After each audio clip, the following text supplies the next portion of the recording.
In the legendary words of Rick Rarick of YouTube fame, it's time to kick some tires and light some fires, Buffalo Bills fans, because we are going to get all up in it tonight. Little shout out to Rick. I saw your comment there. I thought no other way to start the show than that. This is Shout, a Buffalo Bills football podcast. We are 2 days away from the final preseason game. We're in the home stretch. And then Tuesday next week, final cutdowns. We're finally going to be able to sink our teeth into that 53-man roster just a little over a week before the Bills open the season against the Los Angeles Rams. He is Ryan Talbot. I'm Matt Parrino. Like I mentioned, this is Shout, a Buffalo football podcast brought to you by Tops Friendly Markets, barbecues, tailgating, on a road trip to see your favorite team. Wherever the football season finds you, make sure to stop at Tops for the best deals in town, from fresh meat to locally grown produce. We have everything you need and so much more for mealtime, snack time, anytime. Tops at your table since 1962. And yes, Rick, we can see Mr. Talbot. The lighting situation has been fixed. It's beautiful to see you again. What's up, buddy? Hey, doing great. Yeah, the Bills Mafia guilted me into getting some ring lights here on vacation. So, wait, you got a ring light?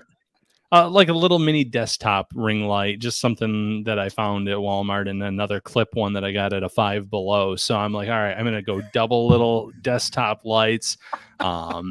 Pretty soon, I think you're gonna get requests saying turn them back off, though. But you know, Bills Mafia made me feel like a real handsome man with all those requests to see my face. So here it is, live and in color. Shout out to my aunt. Check this out. Dude, I'm 40. Obviously, the birthday last week. Got me this sick Ninja Turtle shirt. Shout out to her. We call her Eenie. It's Aunt Francine, and I've tried to go back and figure out why we started calling her that. But I think probably when I was a little kid, I couldn't say Francine and Scene, Eenie. I think it just kind of like materialized that way. So shout out to her. I told her I'd wear it on the show this week. I'm a big Ninja Turtles guy going back, so it's pretty cool. Yeah, you know, I was a Ninja Turtles guy too, and when we were shopping recently, they bring back the pizza van, Matt. All the retro Ninja Turtles, the blimp. I'm like, oh man, this is nostalgia times 10. So it looks like the next generation is going to enjoy the same Ninja Turtles we did growing up. I don't want to spend too much time on non-Bills topics because we get yelled at in the comment section, but I'm just kidding. I can. You can give us a hard time. And listen, you can give me a big hard time for a certain take that I've had all summer that we're going to get into later on in the show. But I tried watching the original Ninja Turtles with, Master Splinter with my son. Dude, what were we watching back in the day? Like it was inappropriate. Like I remember watching that when I was like 7 or 8 years old, and I'm just like, I got to turn this off. It was just a little bit too much. Yeah, I think when you're a kid, you just don't realize a lot of the things, and they go over your head. They do go over your head. All right, let's get into the thick of this. Let's lay out the show first of all, Ryan. I want to talk about several things. We're going to get into the Cody Ford trade, what it means for the team now, the offensive line's depth, why it happened, and then also what it means when we get down to 53-man cutdown here in a little less than a week. We're going to get into some trade candidates. Obviously, Ford was the first domino to fall. Are there other potential trades out there for Brandon Beane? We're going to get into that as well. And then we're going to start right here, and we're going to talk about our top 3 position battles that remain. And last week, we were going to do it a little bit interesting, Ryan. We're going to go through a bunch of position battles and talk about whether we thought they were kind of still going or whether we thought maybe one person had already kind of won it. But I want to focus in now as we're so close, and the Carolina Panthers are going to play their starters into the second quarter at least on Friday night. We're going to get a really good look at a lot of different players. Sean McDermott said most starters won't play. I imagine like Kyer Elam will probably play, some of those fringe starter guys that are still kind of competing. But let's start with position battles that we're watching the closest over the next week. We're going to go through 3, maybe 4. Start us off, Ryan. Yeah, let's get started with defensive end. Obviously, we know that the starters in this scenario are Von Miller and Greg Rousseau, but who's going to be the number 3 guy? Who's going to be that first guy off the bench? And you look at the candidates, Matt, and you have players like AJ Epineza, Boogie Basham. We even were talking a little bit about Shaq Lawson, and then we at least want to give a little bit of love to Mike Love. Not that he's going to be in the discussion for that role, but they have so much talent. Who's going to be that third guy off the bench? And then we'll get started with you, Matt. First off, before we get there, let's shout out my guy, Bernardo Dietze from Brazil. Just found out he's going to be having a little girl. I saw it on Instagram recently. I met Bernardo last year. I did a story for him. You can find it on the website over at New York Upstate and Syracuse.com. Awesome friend of the show. Awesome Bills fan. Gives out the shout out. Go Bills. Thank you for the super chat, Bernardo. So reset that, Ryan. What was your question? Sorry.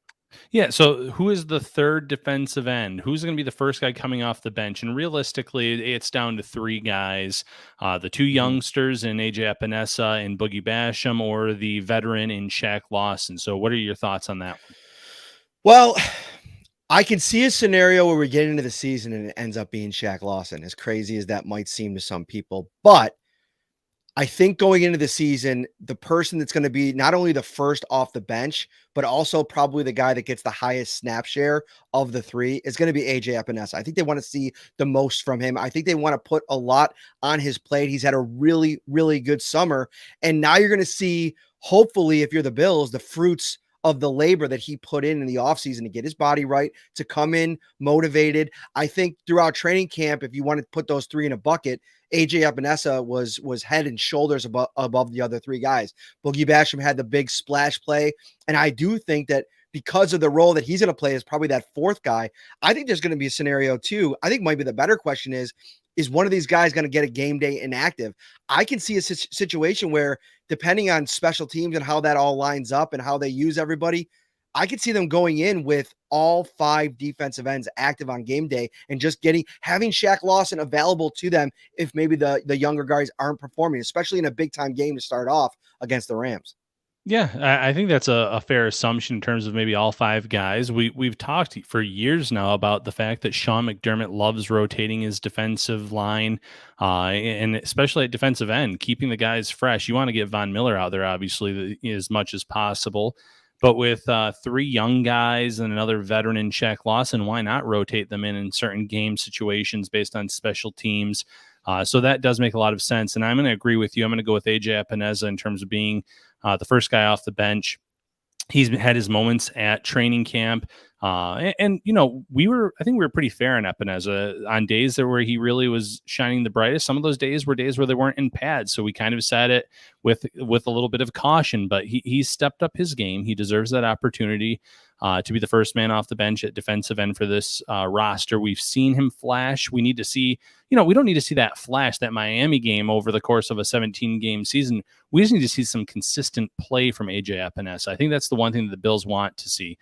We know how fast he is in terms of when the ball is snapped. He was number 1 in the league last year based on players that played something like 150 snaps. But what about the pass rush arsenal? What about the pass moves? Can he get to the quarterback, take down the quarterback? That's what they're going to be looking for in terms of the first guy off the bench, Matt. Yeah, and D. Anderson over on YouTube, he makes a great point. Didn't AJ have a decent offseason last year too? And does it for sure translate? I think that's a fair question. But I think where maybe the excitement level should come from, if you're a Bills fan, hoping or being a little bit more optimistic for Epineza this year, is he wasn't rushing potentially with Von Miller last year. He didn't spend a summer in a locker room with Von Miller last year. And he probably learned a lot. There's a lot that he probably threw out from last season that he's kind of flushing and kind of resetting for, this year. And I don't think he was as strong in training camp, nearly as strong in training camp last year as he was this year. So I think that has to give you a little bit of hope at least. And again, with the addition of Von Miller, like, these are minor problems. Like, if Epineza does not flash this year, right? And if he's somebody that you got to kind of put on the back burner and maybe even think about what are the plans if he turns into Cody Ford this coming off season, I think you're in a situation where it's not as glaring of a problem because you signed Vaughn, but also because you have Shaq Lawson and other guys that you're probably going to be able to get Mike Love back on your practice squad. There's serviceable parts behind what you've added, and that's a superstar in Miller. Yeah, it does not translate for sure. That's a very fair argument to be had. But I think there's two disruptors on this defensive line, and Von Miller and Ed Oliver, obviously the defensive tackle position. And I think those two guys alone are going to do a lot of damage for this defense and defensive line specifically. So if you can get a Greg Rousseau to step up his game, look out all opposition. But then in terms of the guys off the bench, Epineza deserves that first crack at it and showing in terms of showing that he can be a difference maker as well. I'm going to go to my big position battle that I'm watching, and that comes down to a late riser, and that is Quentin Morris, tight end, started for the Bills last week, and I think he's kind of surpassed Tommy Sweeney, or at least he's kind of in line with what Tommy Sweeney brings. I don't think we should downplay the experience that Sweeney has in this offense, but I think the Bills really like Quentin Morris, and I think that the specific matchup now, the position battle, is Morris against OJ Howard. And OJ Howard's in a situation where he's underperformed to this point, right? I think that that's fair enough to say. You could have any expectation that you want of OJ Howard coming in here, former first-round draft pick, all of the narratives that people kind of conjured up when the Bills signed him. I get wanting to see the height of what he could possibly be. I don't think anybody that's being realistic ever thought he was coming in here as that player. And he hasn't been. As a matter of fact, at times this summer and spring, I've mentioned it in my reporting, like he's looked a little bit robotic. He's looked slow, and it hasn't really improved enough to the point where now going into the last preseason game, he's probably going to have a little bit of a fight on his hands against Quentin Morris. Now, he had a nice touchdown catch last week, but I think he's got to show a little bit more unless there's something happening behind the scenes and there's faith there. I really think Quentin Morris, they like him a lot. Yeah, if there was one player that I swung on and missed, it would be OJ Howard. I thought that the Bills were going to run a lot of two tight end sets, and he was going to benefit from having Dawson Knox and all those receivers out there. His camp was unimpressive. He did not show much during training camp. The athleticism was not on display in terms of what the Buccaneers thought they were getting for him years ago when they drafted him in the first round. Injuries have taken their toll on him. And now it kind of has opened the door for these other tight end options, specifically Quentin Morris. Morris is someone that has blocked well in the preseason. He has more athleticism at this point in his career than OJ Howard, in my opinion. We saw him make a nice catch down the field, despite having his face mask grabbed at one point. So in the preseason, that is, in the first game. So I think there's a chance for Quentin Morris to make this team. To Howard's credit, he's caught every ball thrown his way in the preseason, and 3 catches in the last game, a touchdown included in that, where he was able to use his frame and size to catch that touchdown. I think he's had some notable blocks in the preseason too, that maybe when the team goes back and watches the film the next day or that night, they say, okay, well, he might not be making an impact, that being Howard, as a receiver, but we like what he's doing in terms of run blocking. We like that he's opening this lane for Singletary or Moss or Cook. And that might end up being what lands him on this roster. But the fact that we're sitting here, Matt, in late August talking about OJ Howard potentially not being on this team, it kind of says it all in terms of what his summer has been like here with the Bills. Yeah. And listen, I don't think, like, to your point, I don't think you're necessarily wrong yet. Like, I don't think that we haven't even seen it in the season yet. We haven't seen a game where Dawson Knox was in there running as the number one and an opportunity to see what it looks like with OJ Howard in there. Has he had a bad summer? Yeah, I think you could say that for a guy they spent $3.5 million on. And oh, by the way, side note, there was some reports out there about OJ Howard being a cut candidate for the Bills. Well, and there being some potential savings there if the Bills cut him. There is no savings. There's almost $3+ million in dead cap if the Bills cut him. 2.5 this year, as Sal Capaccio from WGR 550 pointed out, and then I think it's like 600,000 next year in dead cap if the Bills move on. Now, see Mark saying this. Oh no, Mark is right. You do save the $2 million if you trade him and get that money off the books, because there's a little bit of a guarantee there that you'd have to kind of be responsible for, depending on what a team wants to take on, all that kind of stuff. But I think that make sure clarifying that point is important. This isn't a situation where they're going to cut and OJ Howard and eat $3 million. That's just, could they? Sure. Has he been that bad this summer? I would not go that far. No, I agree with that. It's not a cut candidate. It's more of a, can you trade him? And even in the article that we'll get to here in a little bit, where I had him as a trade candidate, I said I think he's still more likely on this roster on opening day than not at this point in time, despite there being an up and down and mostly down summer. Mm-hmm. All right, I'm going to give you the tiebreaker here, Ryan Talbot. Not the tiebreaker, but the final say on the third position battle. And I want to mention one that's not really a position battle, but one that I want to talk about. Let's see where you go here. What's number 3? Oh, there's a few that I was thinking about going with, but you know what? I'm going to go with Jake Kumaro and Isaiah Hodgins. And let me start out by saying I think there is a scenario where both of these players make this roster. So this is not necessarily. Can I throw something out there just sure. to be so we can set this up so we can conversate back and forth? I don't think there's a scenario where both of them make it. But okay, continue. Yeah, I still think there is a scenario where the Bills go wide receiver heavy. In that scenario, they only keep 2 tight ends, because then even though they said Reggie Gilliam's a fullback first and foremost, he has the versatility to be an emergency type of tight end that allows you to keep an extra player at wide receiver. So where they've traditionally kept 6, maybe they can keep 7 this year, and both guys find a roster spot. So I'm not necessarily saying it's going to be one or the other, where you are saying that's going to be the case, but it's going to be really interesting. And, first I'd like to hear your thoughts before I share mine in terms of which direction I think they would go. I think I'm at the point where I think, I was before today, where I was going with Kumaro over Hodgins, and I'm now waffling again, because what's the best ability, Ryan Talbot? Sean McDermott says it every single year. Availability. And Jake Kumaro, who's missed a good chunk of practices this training camp, he missed another one today with general soreness was the term that the Bills used.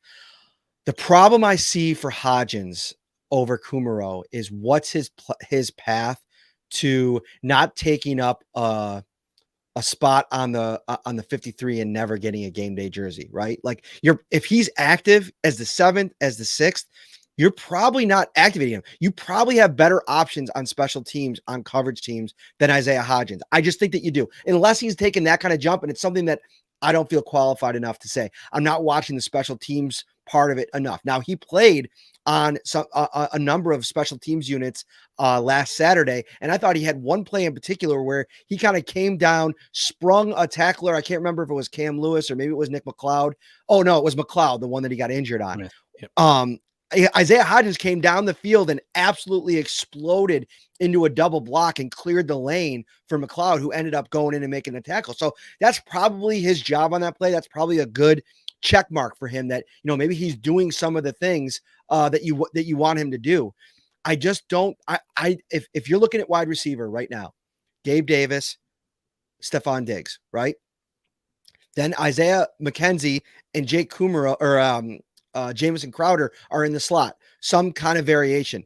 If one of those two outside guys gets hurt, next up is a combination of McKenzie and Khalil Shakir.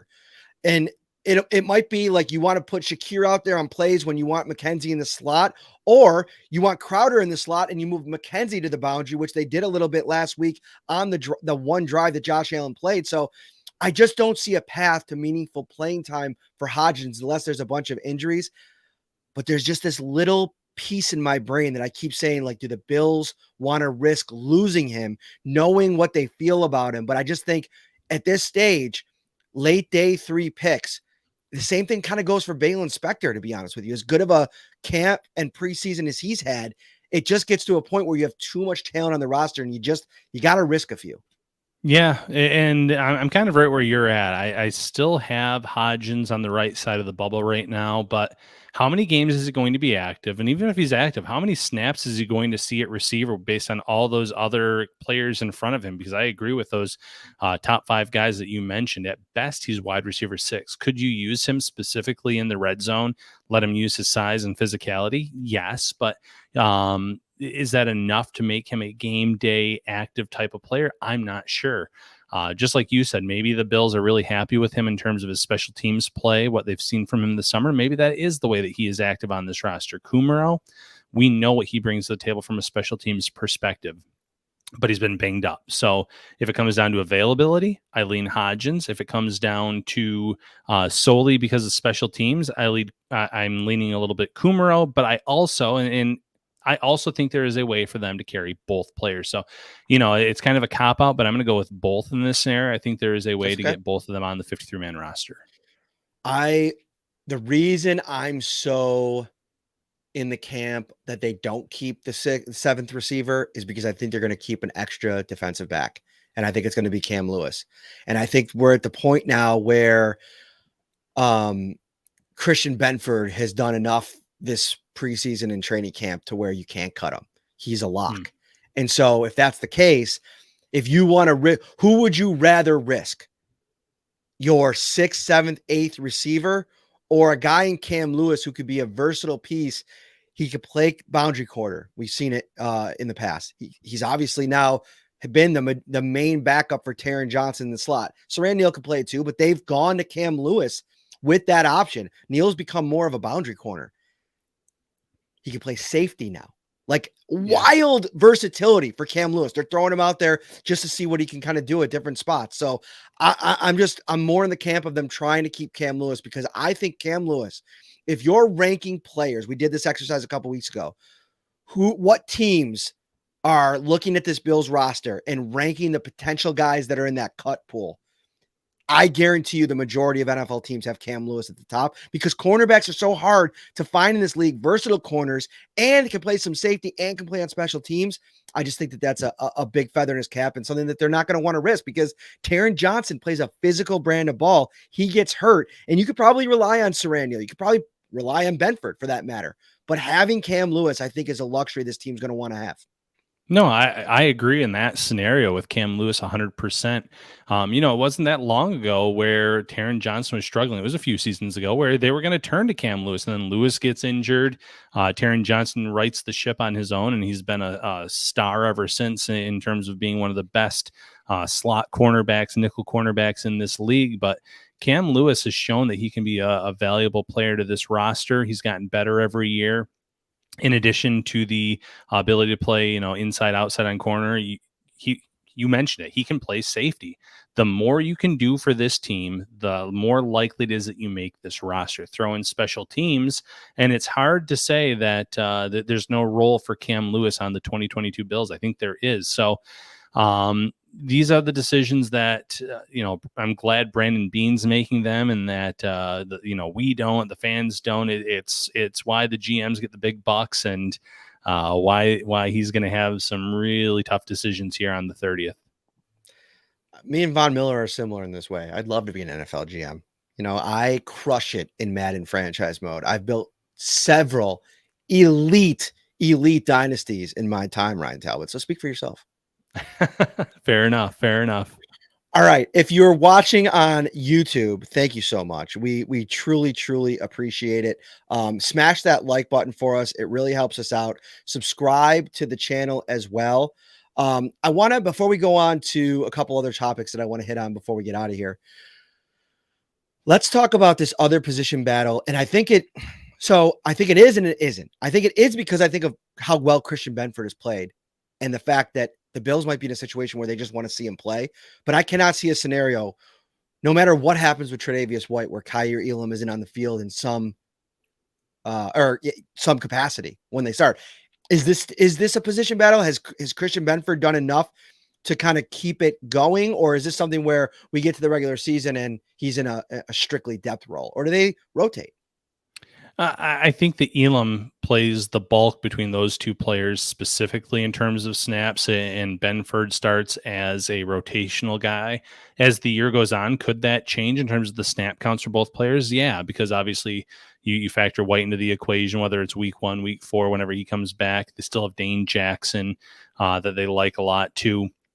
So, and then Benford, if he keeps impressing when he gets his opportunities, it's going to be hard to keep him off the field. But I think that Elam deserves that benefit. He deserves that chance to be to play those meaningful reps out of the gate because of the fact that he's flashed at times this summer. He is their first round pick. I don't think that Brandon Beane would go away from a player just because it would make him. I don't want to say it would make him look wrong for going with Elam in the first round and then Benford late. You didn't know what you're getting from a small school guy in terms of the progress that he's shown in this one summer. But I think that Elam, you drafted him with a specific role in mind out of the gate for him, knowing that cornerback has been an issue. He's had to learn some new techniques this summer. That's part of the growing process for him. He can be overly physical at times, and that can lead to flags, and that will affect his snap count in season if that takes place. But right now, I don't consider it a roster battle. I think that Elam, especially early on this year, plays a lot more reps than a guy like Benford. Yeah. Reps are important, Ryan. They're important every single day. You wake up, you drink some coffee, you have some breakfast, you head over to valuehomecenter.com. It's a great place to go to. And, they have a lot going on there. They're your hometown team, and going on right now. It's your last chance to stock up on summer outdoor essentials. Shop outdoor furniture, fire pits, tables, grills, garden tools, and outdoor decor. Head over to their website, check out the current ad right now. It's also the end of the season clearance sale. Save $7 instantly on Valspar Integrity exterior paint, $5 on Valspar True Basics exterior self-priming paint. Value Home Centers, the best. Speaking of the best, the sizzle of the grill, popping open a refreshing drink, crowds cheering for their favorite team. Ryan Talbot, I love the sound effects that you're giving us. These are the beautiful sounds of football season, and Tops is right there with you. From fresh meat to locally grown produce, Tops has everything you need and so much more. Tops at your barbecues since 1962. Love it, Matt. Hey, I just saw a great question in here and figured it would be a good time to share it. Why did Brandon Beane say he's going to make some room with restructuring this week? Who is he going to target? What move is he going to make? It's not necessarily, in my opinion, for a move, Matt. It's to have that money for in season if an injury takes place. If you need to make a move based on maybe, a specific position, whether it's the starter now, the depth behind it, not playing up to the caliber that they were expecting. You always want to have that nest egg where you can go out and make a move. So I've had a lot of fans ask on Twitter Spaces or just Twitter in general, social media, is it for Odell Beckham Jr.? Is it for Joe Hayden? Could it eventually be for one of those two players? Sure, but it could be for a variety of different players. It could be for many different reasons, but I don't think that he made that comment specifically for one player at this point in time. What do you think, Matt? No, I think it definitely was about operational budget, right? Like, he likes to go into every season with, the ability to make moves if he needs it. Do I think Odell Beckham Jr. is in play? Of course, whenever he's ready. I think that's going to be a conversation the Bills are willing to have. Is it going to happen? Definitely.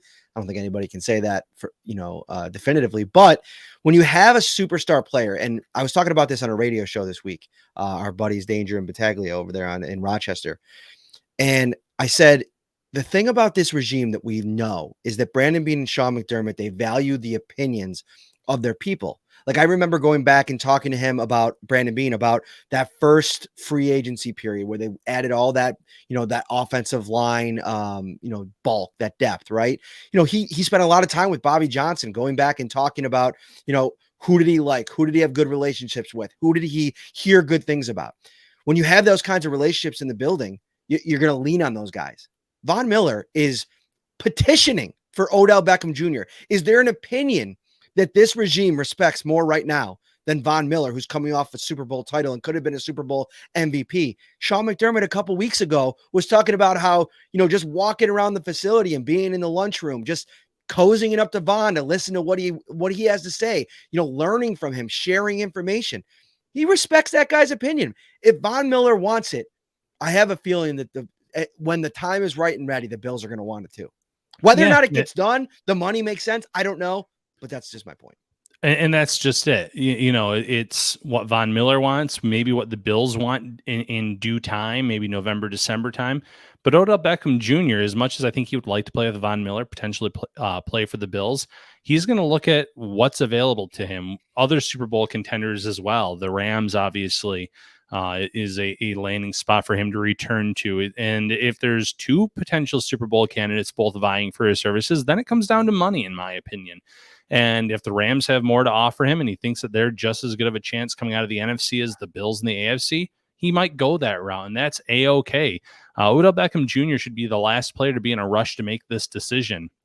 If I were him, I would be waiting until I was close to 100%, because at that point in time, you're going to have a good idea who the true contenders are in the NFL and which team can I sign for short term and for one season, maybe not break the bank, but where can I get my second Super Bowl ring? And that's where the Bills will make a lot of sense for him. But it's going to come down to both parties wanting that, the Bills and Von Miller, as well as obviously Odell Beckham Jr.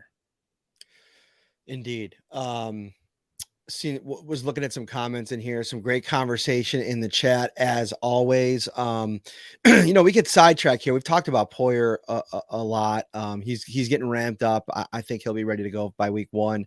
A lot of people were wondering if those comments maybe meant some traction in the conversations between Poyer's camp and the Bills. And it's like, with conversations I was having with colleagues, like just at practice and whatnot in the media, you get thinking about like, what are the potential options for a Poyer update, right? There could probably be a situation where the Bills stand pat, nothing happens, and he goes into free agency next year. One thing that was floated was like a 1-year extension that gives him more money this year and more money overall. And then obviously the long-term extension, which the fact that it hasn't happened to this point makes you really wonder if that's in the cards or possible.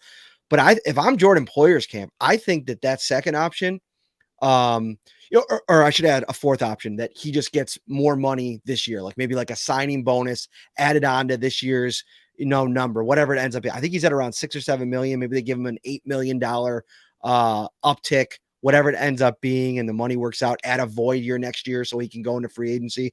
I don't know how the real nitty gritty of those details work, but among those 4 options, the option to me that's like completely out of the mix from Poyer's side to me would be another year added on and just a very, just a little bit of a jump in terms of this year and next year. I think he wants one more big bite of the apple. That wouldn't make a ton of sense from his side to go then. Now you don't really get to go into free agency until you're 33, and you just have to do another kind of up it up again deal, which he just did a couple years ago that he was obviously unsatisfied with. Yeah, I agree with you completely. He wants one big payday coming off of an all-pro year. So maybe the Bills, like you said, can satisfy him this year, throw some extra money his way, and let him hit free agency. The Bills could still maybe vie for him in free agency. But he's earned the right to test the market and maybe go to a team that will pay him more. Maybe there won't be a Super Bowl contender. Maybe it will be a team that's looking for safety help and could be in the mix at the end of next season. But it's hard to justify a long-term deal here in Buffalo when you already have so much money tied into a lot of other quality players, and there's so many young guys coming up on the horizon that are going to need new deals as well. It's just part of the game that is unfortunate. You can't keep everyone. But obviously, I think Poyer wants to be here this year to contend for a Super Bowl, get that ring potentially, and then maybe get that one last big contract somewhere else. Because, as you said, if you just add one more year, he's hurting that potential because as you get into those 32, 33 years old, unless you're a premier pass rusher, unless you're a quarterback that somehow hits the market around that age, you're generally not going to be breaking the bank, especially a position like safety where you depend on your athleticism and things like that. So I'd like to think there's going to be a happy medium. Brandon Beane said there wasn't really anything new there in terms of contract talks, but in terms of where it's been the last time that he's talked with Drew Rosenhaus, we might not know that where that is. Maybe they've made substantial progress, but he just said there's nothing new to report based on the last time he's had contract talk. So something to monitor nonetheless. I want to have something new to report. Over 100 likes on this video right now. So let's see it. Yes. 250 plus watching. Smash that like button. Let's go right now. I'm watching the ticker. Let's get it up to over 100 in the next 10 seconds, because next I'm going to eat some crow. I'm going to take my lumps. I'm going to take it on the chin from a few commenters that made sure to let me know that my big summer take absolutely flatlined this week when the Bills traded Cody Ford. Now, listen, this was always an option, Ryan, right? Even if he had a good summer, even if he had a good training camp, they could get to a point where, like Brandon Beane said in his press conference, he wasn't going to be a starter for them. He was going to have a depth role, and he doesn't have versatility to play a tackle anymore. He hasn't played there since as a rookie. So if you're Brandon Beane sitting there and his camp is telling you that he wants to be a starter, it just makes sense to get to recoup some kind of deal. Because what recent scenario did we see, Ryan, where the Bills had somebody that wanted to be a starter, they took that job away from him, and then it became so much of a problem that they released him? Yeah, no, I agree completely. And what was that? What was it? That was a question. Oh, off the top of my head, I'm struggling here. 2 years ago. Oh, wow. Yeah, okay. I'm on the line. I'm in vacation mode, you know? That's all right. I'm going to give you a second. I'm going to let the comments catch up. Let's see if somebody can get it before Ryan Talbot. All right, lay it out for me one more time, because it broke up for a little bit in between when you were talking there on my end. So a recent example of a player that thought he was a starter, the Bills decided he wasn't, and it deteriorated so much so quickly that the Bills just cut him. Quentin Spain, yeah. Quentin Spain. Yeah. Mark Stulowski. Way to go, buddy. Jeremy Barnes as well. Big time. It's all right. First of all, you don't have to. I put you in a bad spot there because I should have read your eyes. I did to you what people do to me all the time. You're like, you're not listening to Matt. You weren't listening to me because you were reading looking for questions. I get it. And people yell at me all the time. I'm not going to yell at you because I know that you were just doing your best to produce this show while we were live. I appreciate you, Ryan Talbot. Well, thank you. You know, what's funny actually is I was going to, there was one comment in there about the Cody Ford train, because I remember we were talking about it early this summer and I sent you that GIF live on air, and then you called me out on it because I texted it to you of the train going off the rail. But let me also say to Cody Ford's credit, the last time we got together for a show, I sat here and I said, I thought he played well enough these 2 preseason games to be on the 53-man roster. I had him getting traded in my 53-man roster projection, but the way that Ford has played in those first 2 preseason games, he definitely made me reconsider that, just because he was really good in that role. Now, as Brandon Beane said, he wasn't going to start here. There was no question about that. He's getting first-team reps with the Arizona Cardinals right now. It's going to be a quick turnaround for him in terms of to maybe win that starting job, but their offensive line sounds like it's in a lot worse shape than where the Bills currently are in terms of the talent, the depth. So there's a chance for him to start, have Kyler Murray back there behind him, have Hollywood Brown, a little Oklahoma reunion for him of sorts. So it just seems like what was best for both parties, because you have Ford, who wasn't going to start here. He's getting a fresh start elsewhere, and the Bills are getting a 5th round pick, which, yes, it's not a 2nd round pick like they invested in him a few years ago. But I still think that's pretty good value for someone that has dealt with injuries in his career, that has started some games, but hasn't been the player that you thought you were getting when you signed, or when you drafted him, I should say. Thank you to Sophia for the super chat. Just saying, great show. Smash the like, go Bills. Appreciate you, Sophia. And yeah, how it works is if you have a super chat, it absolutely pops on our screen. So if you have something you want us to talk about, you have a comment that you want to appear on the show, put it up, do a super chat. We'll get it up there for you guys. Every time. We don't miss super chats in this show, Ryan. No, I think you make a lot of really good points there. I think you deserve kudos for not only the GIF you sent when I made my my hot take that didn't pan out, but also having this exact scenario play out in your latest 53-man roster. Ryan Talbot does this for a living. You can tell sometimes. Also, one of the things I've seen a lot over the last couple of days is like this idea that Ford is going to turn into Wyatt Teller. I don't think that that's the case. I don't think that, first of all, it's a completely different scenario where you've seen enough of Cody Ford at this point. Wyatt Teller barely played. I mean, he started the 9 games as a rookie, so you got to see him from that perspective, but you've seen every version of Cody Ford to this point. And I think if you're the Bills, you've just decided that's not going to work in your system, in your program. And that's okay. And, you know, they've proven an ability, for as much as I'll probably knock them a little bit. And it's hard to knock this regime. You know, the coaching staff, the front office, they do a great job of finding talent and then developing talent in almost every position room. They haven't done a great job of that on the offensive line.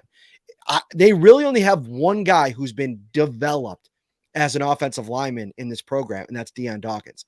You could probably make an argument for Ryan Bates, but I still think we're very early on. This is going to be his first big year. He got the new contract. There's a lot of teams that are high on him. Everything, you know, we're card carrying members of the Bates Hive, but he's got to continue to do it. And I think so. He will be added into that bucket if he has himself a really good year and he kind of becomes that year over year starter. But, you know, they got to hit on some of these younger offensive linemen. You know, they got Spencer Brown. They have Tommy Doyle. They drafted Luke Tenuta. So they're obviously pivoting to a much more athleticism based profile when they're evaluating offensive linemen. Some of these have to hit for them, although they do a good job of kind of mixing and matching. Kudo mentions Mitch Morris. He was very much well developed before he got to Buffalo. They paid him $10 million a year on the free agent market. Yeah, no, and to your point, I'm going to throw out an undrafted free agent player too. I thought Alec Anderson has had some really good reps in the preseason. Is he going to make the 53-man roster? No, there's no scenario there. But I think he's one of those players that are going to try to develop on the practice squad, bring him back. And there might be a few others too that they like in terms of what they've seen, because preseason is just a small sample size of what they've seen and evaluated all summer. But it is important for them to hit on this. And that goes to Aaron Kromer now. And it was Bobby Johnson the last few years. It's really important for Kromer to live up to that reputation of getting the best out of his guys. It's something that he's known for doing in the past.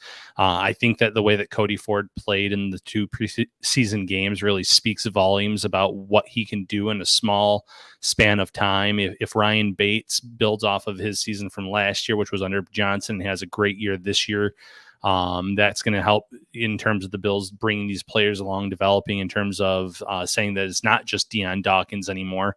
They traded for Bates early in his career when out of Philly when he wasn't going to get a shot there. So right now there's not a lot in terms of offensive line development that we've seen under this regime, but they have the right guy coaching the offensive line right now, in my opinion. And I think that you're going to start seeing some of these younger players step up when their opportunity comes.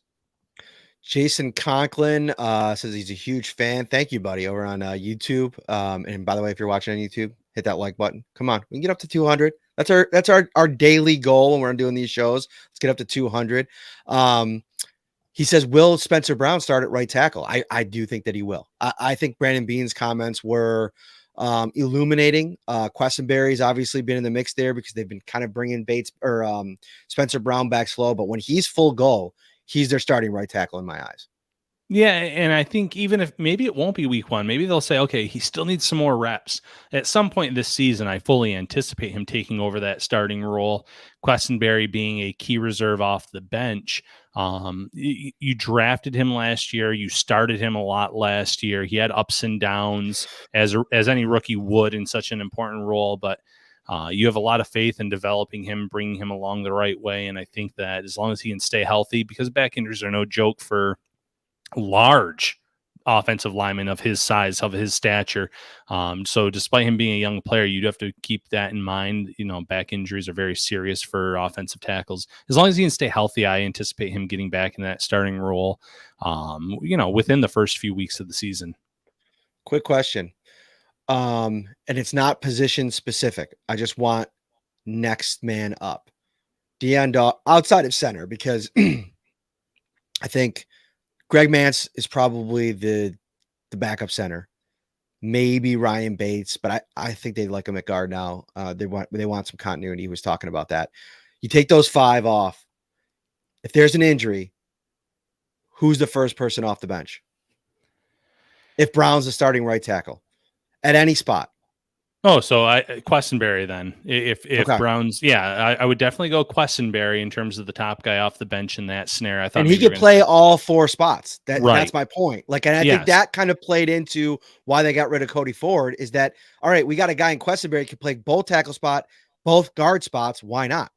Right. And then let me also just throw out, he's not going to be the first guy off the bench. This is what gives Bobby Hart a legitimate chance of making this roster. Brandon Beane talked about it yesterday in the press conference. They feel like he can play 4 different spots in this offensive line. And he said, sometimes the fans are going to call out Hart based on clips that they've seen or certain specific plays, but they like what they've seen from him at times at tackle. But more specifically at guard this summer, he's done a really good job in this system. And I think that he's put enough on film where maybe at roster cutdown day, they say he is depth that this team can kind of keep along on this roster. We're gonna get into some stuff. Full practice report today. Obviously, we mentioned Jake Kumaro. Greg Mance is still dealing with his injury. He did not practice today. Tommy Doyle out of the boot or out of the. I think he was out of the boot. I can't remember if I saw him there yesterday, but he's progressing for sure. Poyer working off to the side. It doesn't look like Kingsley Jonathan is going to play this weekend. Tim Settle still working off to the side as well. But yeah, Doyle was out of the walking boot, which is a huge development because when you're asking him for asking Brandon Beane if it's going to be a scenario where Tommy Doyle, maybe going on like IR or something of that magnitude, to have that not be the case is a pretty big deal. Yes, and let me also just give a shout out to the wheelie mobile, the term that Brandon Beane used to talk about the walking scooter. No, that's great news for Tommy Doyle.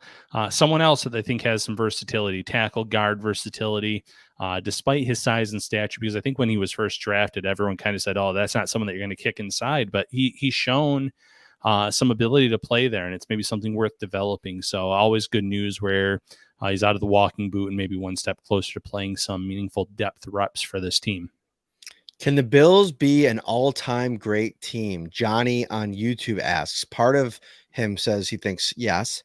Part of him, as a longtime Bills fan, is still hesitant. It's possible, isn't it, Ryan Talbot?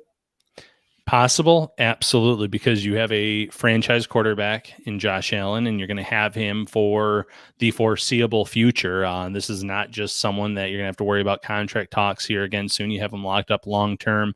You're probably going to get another long term deal out of him at some point in his career here in Buffalo. So as long as he can stay healthy, there's no reason to think that you can't be in the mix every year with a quarterback like that. You have some young weapons on this team, not just Stephon Diggs, but Gabe Davis, Dawson Knox. I love what I've seen from Khalil Shakir. I really think that his role is going to be bigger than a lot of people anticipated as a rookie. And then a huge role maybe in 2023, James Cook, the defensive side of the ball. You have Trey White. Obviously, we talked maybe you're not going to have Poyer long-term, but you still have Hyde for a little while. You have a lot of young cornerbacks in the mix, 2 good linebackers, and there's going to be discussion about Edmonds in terms of his contract, and then some really good young players on the defensive line. If one of those young defensive ends steps up this year and can consistently play at a high level, then I think that, yes, this can be a all-time great team, but you also have to remember you have guys like Von Miller who are here for the short term, guys like Micah Hyde, who has, I still think he has a lot of good football left in him, but he's getting a little bit older in terms of some of these position players that the Bills have. So you're going to always have really talented players going out the door, but the young core that this team has, yes, the potential is there. Obviously, they have to start winning some Super Bowls, though, to really get into that conversation first and foremost. Yeah, and I think the thing that you like the most about, long-term success is a proven ability to find talent in the draft, and then a regime in the front office that knows how to prioritize the lines, and they've learned from past failures in multiple position groups, right? Like they went back to the well one too many times in the defensive line. Some of those Carolina connections, which are now pretty much evaporated, right? Like I don't think you're going back to that pipeline too much now, 6 years removed from their time there, but they've moved on. They've found things that have worked. Obviously you're not going to have a Jordan Phillips and Shaq Lawson every year on the free agent market where you can add 16 sacks from 2 seasons prior back into your mix as number 7 and 8 in the rotation. But you get my point. It's a regime that really has learned from successes and failures of the past. And if they continue to evolve, that's what gives you a chance to be great year over year. It helps to have the quarterback, like you mentioned. But yeah, Johnny, I definitely think they have a chance to be really great for a really long time. It starts this year, though. I want to get to a couple more things. And before we get to our final segment, Dave Allentown on YouTube, nice name. Hit that like button, by the way, if you're watching on YouTube. He says, wonder what Cromer unlocked in Bobby Hart.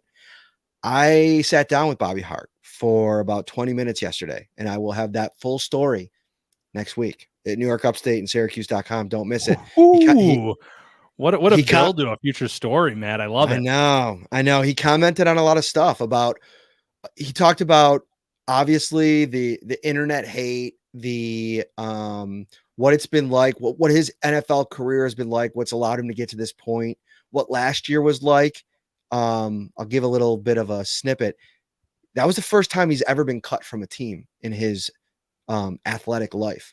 When the Bills cut him at the final 53-man cutdown, he had to come back to the practice squad as a guy that, maybe wasn't great in New York or Cincinnati. He started 60 games before he ever got to the Bills. So a guy that had gotten used to a certain role in this league. He told me a little bit about why he thinks it didn't go so well for him early on. He told me about what's been different here. All that's going to be in the story. I'm really excited about it. I'm excited for that too, because he's someone that I've kind of gone to bat for as of late. And there's a lot of comments on the stories on social media, Facebook and Twitter. I had one guy on Facebook say, pay me the amount of money Bobby Hart's making and I can do that job. I'm like, no, buddy, you absolutely could not. But do me a favor. For anybody that says that, I want to see you run a gasser, like sideline to sideline, go to any football field. And if you can make it there and back and not put your hands on your knees when you get back, we'll have the conversation. Yeah, there you go. So, he's dealt with a lot in terms of the way people view him. And I get it. We're in a day and age where you can get a clip of a player getting beaten badly on a play or things of that nature. But he's shown great improvement this year. And that's what matters when the team's making their final decisions. And I'm not sitting here saying he's a lock for the roster, but if he doesn't make this roster, I guarantee you the Bills are making a call to his agent saying we want him on the practice squad as long as he doesn't get claimed elsewhere. He is really important. He's someone that we think we could elevate in season to the main roster just based on what they've seen this year, Matt. One of the cool things about our show, I think a lot of folks do a great job on their podcasts. We're in the locker room. Right. And so this Bobby Hart story is actually, it helps to, as a reporter, to have this kind of access to the fan base, this conversational piece back and forth. Not only are we bringing you analysis and content when we're doing these podcasts, we're interacting with you. We're reading your comments. We're reading your takes, your ideas, your thoughts. And so when I go into the locker room, when I have a conversation with a player, I bring all of that with me. Ryan brings all of that with him. So it's kind of like a cool thing that I think really helps our show's dynamic stand out. But I bring that up because I want to say thank you, because the conversation that happens in these comment sections, I mean, they're useful to us. They're something that we really appreciate. Yeah, it spurs great conversation in show, but it can lead to story ideas. It can lead to questions for stories that we were potentially working on too. So kudos to the Bills Mafia and thank you for the support. All right, final segment, trade candidates. Cody Ford was the first move. Are there other moves, Ryan Talbot? You just put out a story. I'll let you talk about that for a minute and then start us off. Trade candidates, where do you want to start? Yeah, first of all, I think there is some moves that could be made. And in my article, some players are more realistic options than others. But, the biggest name in the article, I would probably say would be Zack Moss, Matt. And let me first say Zack Moss has had his best offseason as a member of the Bills, in my opinion. He's run the ball well. He looks healthy. That's been so important for him. And I think he could be this goal line back for the team. But on the other side of the coin, you have Devin Singletary, yes, final year of his deal. You just drafted James Cook in round 2, and he's shown more than a lot of ability on the ground. He's not just a pass catching back. Could you potentially make those two your top 2 this year? That allows you to keep maybe your Raheem Blackshear or Duke Johnson on your roster. There's been a lot of Blackshear fans I've noticed on social media after these past 2 games, like we've seen with other backs in the preseason. But I think Blackshear is someone that they'll at least try to get on the practice squad quickly if he does not make this roster. Zack Moss is someone that I think there's still value in, just like Cody Ford, where a team like the Giants, we just talked about the Carolina Bills pipeline. There's a legitimate pipeline, I think, that's going to be forming here between Buffalo and New York over the next few years, where Brian Daboll says, okay, I know him. I'm familiar with him. Joe Shane says the same thing. I drafted him, or I brought him in as an undrafted free agent, or I was there when the Bills did that, and we want to bring him in. Zack Moss could realistically be running back number 2 on that team behind Saquon Barkley. Another former Bill, Antonio Williams, is in the mix for that job. Not saying that he wouldn't be good enough to do that, but he's someone. OJ Howard, we've talked about. He's not been great. If you want to get out of that contract without all the dead cap, the trade is the only scenario there. That being said, is there going to be a big market for him? Probably not. But then we'll talk about some other guys here. So let me start there, Matt. What do you think about OJ Howard and Zack Moss potentially being trade candidates? So the thing for Moss, where I'm a little bit hesitant to put him in this group, is that I think he's the 2023 plan, right? Like I don't think you're going into, that season on, unknowingly what's going to happen with Devin Singletary. Can the Bills sign him back? Can they, do they want to sign him back? If he's out of the picture, sure, the Bills can kind of run it back the way they have the last couple of years and just spend draft capital, day 2, day 3 draft capital on a running back, hand the keys over to James Cook and move on. But I'm also wondering, like, do you want to move Moss for a late day 3 pick? Because I think that's probably all you're getting for him at this point. And I just don't know how valuable that is. When maybe you could keep Moss, keep him in the mix. I think he has a certain skill set. And, I thought Ken Dorsey gave a pretty good endorsement of all 3 of these guys, and the fact that they trust all 3 of them to play well in all phases of the game. And I think that with Moss and Singletary, we've seen their inability to stay healthy. It would come down to some serious love for Raheem Blackshear. And listen, that wouldn't be crazy. Like I like Blackshear just as much as anybody else. I wrote about him after the game over the weekend. If it happened, it would not be crazy in the slightest. But I do think Zack Moss ends up staying. I just don't know if the market will materialize for a juicy enough offer for the Bills to want to move on. And I think that's fair. And I did point out in the article, I think that the case of Moss and OJ Howard, more likely they'll be on the roster than not. So let me pitch the other 3 players. Jake Kumaro. Kumaro would be a late day 3 pick, most likely like a 7th round, or maybe you could get a 6 for a guy like Kumaro. You have Aaron Rodgers just complaining about the young receivers on Green Bay. Obviously, he loves Kumaro. Maybe that would be a specific pairing. But I have Kumaro in the article. I have Brandon Bryant, just a numbers game for him. I think he's good enough to play on Sundays, Matt, in Buffalo. It's just that they have 4 really good defensive tackles in front of him. And if you're worried about potentially losing him, it'd be better to get any kind of pick for him whatsoever. And then the most realistic of the 5 would be Greg Van Roten. I don't think Van Roten's had the best offseason with the Bills, someone that they signed this offseason. But he brings experience, starting experience, value as a depth player. And as we've seen with Cody Ford and a few years ago, Russell Bodine and other players that the Bills have moved, there's always a market for offensive linemen specifically because teams are always looking to upgrade their starting talent, but also more specifically their depth.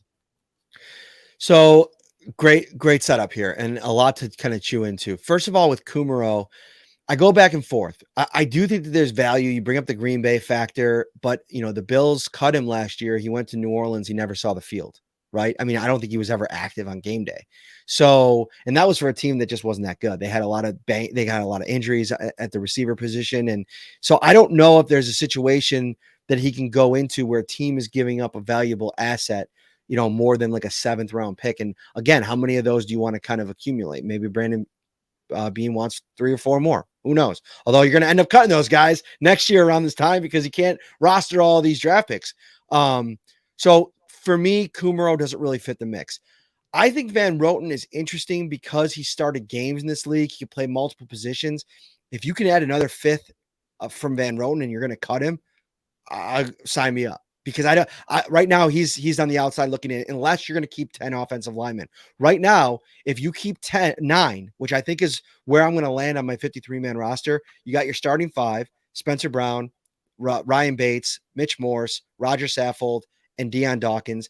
Then you have backups, David Quessenberry and Greg Mance right off the top, Tommy Doyle, and I think Bobby Hart is making this team over Greg Van Roten. Now, maybe they like Van Roten's versatility to play all 3 interior positions. He could play center, but I think if you have Greg Mance and in an emergency, you could put Ryan Bates back there. I'm sorry. I just want to stop for a second. Sometimes a comment just sticks out. James Gregory jumps into the show 59 minutes in and says, this show, bleep, bleep, not nice words. I'm sorry, James. I feel like I've let you down. Ryan, you know what? James does not appreciate all that light on your face. Turn it off right now. Turn off all the lights. Go in the dark. James says that this show is terrible. And he's in timeout. Now it's better. Right. Now it's better. Now put that light back on. I miss you already. So Van Roten's an interesting one. Again, that'll be an interesting conversation. What was the third one? Sorry, I got sidetracked. No, it's okay. So we said Brandon Bryant. So Brandon Bryant's really interesting one. I'm also kind of toying with okay. There's a bunch of different like things flying through my brain when it comes to what that 52nd and 53rd person's going to be on this roster. Cam Lewis, Brandon Bryant, Bale Inspector, Andre Smith. If it came down to those 3 guys, right, for the 53rd spot, I'm not saying it's going to, but let's just say in a hypothetical, it does. Let's power rank them. I'm going to power rank Cam Lewis, Brandon Bryant, Bale Inspector, Andre Smith, whoever you want to put there. I think the Bills are going to cut Smith because he's out for 6 weeks and they can kind of figure that out after the fact. But what would you do with that power ranking? Well, Cam Lewis, first and foremost, is number 1. Andre Smith, because of the suspension, I'm thinking that you could actually get him on. I don't know if you have to make a move to put him right on the suspension. Yeah, we got to find that out. We got to find that out. That's something that we've been talking about. Right. And even if not, you could do the handshake deal and then you have him on your roster for the first 6 weeks and you have a chance to figure that out. And because he's such a core special teams player, I'd probably play him at number 2 in that scenario, just because I think that you can get him over there without the risk of losing anyone. Like I said, the veteran handshake deals where we're bringing you back tomorrow and you get a little bit of a boost because of it. It's worked out the last few years. So I'd put him 2, Brendan Bryant 3, and then Spectre 4. I know Spectre has a big following, but again, day 3 pick. It's a linebacker position. The Bills generally play with 2 base linebackers on the field. That's not to say that they wouldn't try to get him on the practice squad. They absolutely would. But we've seen them lose some late day 3 picks already. We've seen them lose some undrafted free agents that they would probably have liked to have kept on the practice squad in the past. And this is just what happens when you have a Super Bowl caliber roster, Matt. Indeed. And Super Bowl caliber roster of sports reporters includes Ryan Talbot, who's back in the light, and we appreciate that. No, I just think it's a fun conversation to have about how things kind of all set up here. And there's going to be those decisions are going to be happening, or those conversations are going to be happening at One Bills Drive as they kind of get towards this cut down day. And, it was a fun week of practice. There was some intensity out there today. Josh Allen and that first team making some plays, but it really, I do think there might be a job won or lost on Friday when the Bills play in Carolina. Yeah, I agree. I think that 52nd and 53rd spot is up for grabs. And obviously linebacker, defensive tackle, cornerback, they're all going to be weighted differently. Cornerback, I think, at the top of that list. But if one of those players from that list that we just mentioned, or someone that we didn't discuss that is on firmly on the bubble, has a great game, they might play their way onto this 53-man roster, Matt. Indeed. All right. I think that's going to do it. We're over the, I was just reading some back in the comment section. You guys did a great job tonight. Hats off to all of you for coming in here and making this super fun. Shout Buffalo Football Podcast is brought to you by Tops Friendly Markets, your neighborhood store. From your child's first birthday party to your holiday feast, Sunday football to backyard barbecues, and every meal in between, Tops is proud to have been at your table for the last 60 years and looks forward to 60 more. Tops at your table since 1962. We will be back on Friday night. I will be dropping my official 53-man roster projection right after the game. It's going to be fresh, hot off the presses. And then we're going to go live, talk all about it and the big performances in Carolina. For Ryan Talbot, I'm Matt Parrino. See you guys.